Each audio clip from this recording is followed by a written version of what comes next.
Hello friends, இது என்னோடய அமரலில்லிஸ் flare. இது பூத்திருக்கு பாருங்கள். இது வருஷம் 2 டைம் தான் பூக்கும். எனக்கு இப்போ தான் ஒரு 2 டேஸ் முன்னாடி தான் பூத்துருக்குது.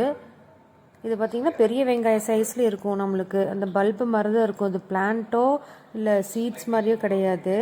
இது பெரிய வெங்காயம் மாதிரி இருக்கும் நம்மளுக்கு அந்த பல்பு. அதை நம்ம மண் கலவையில் ஊனி வச்சோம்னா இந்த மாதிரி ஒரு ஸ்டெம் மாதிரி வந்துட்டு அதில் 4 டைரெக்ஷன்லேயும் பூக்கும். அது வருஷம் 2 டைம்ஸ் தான் பூக்குது.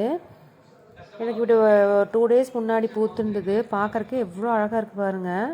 2 பூ பூத்துருக்கு, இன்னும் 2 பூ விரியல. இன்னும் நம்மளுக்கு இன்னும் மொக்கு அப்படியே இருக்குது. நம்ம இந்த 2 நம்ம ஒட்டுக்க 4 பூ ஷூட் பண்ணலாம் அப்படின்னு பார்த்தோம்னா இன்னும் 2 பூ அது வாடி போயிடுது. அது வீட்டுக்கு லேட் ஆகுறாங்காட்டி. ஸ்பீக்கர் மாதிரி எவ்வளோ இருக்கும் இந்த பூ பார்க்குறக்கு. உங்களுக்கு டார்க் நல்லா ரெட் கலரு, எவ்வளோ அழகாக இருக்குன்னு பாருங்கள். இது உங்களுக்கு ரொம்ப ஈஸி மெயின்டெனன்ஸ் தான். இதுக்கு மண் கலவைன்னு பார்த்தீங்கன்னா நார்மல் செம்மண் கூட உரம் கலந்து வச்சிங்கனாவே போதும்.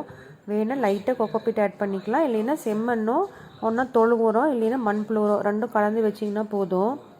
நான் ஒன்று தான் வச்சேன். சைடில் பாருங்கள் எக்ஸ்ட்ரா பல்ப் வந்துருக்குது. நான் அதை ரீபாட் பண்ணி மறுபடியும் தனியாக எடுத்து வேறு பாட்டில் ஊனி வைக்கணும். நான் பிடிச்சிருந்தால் லைக் பண்ணுங்கள் ஃப்ரெண்ட்ஸ். தேங்க்யூ.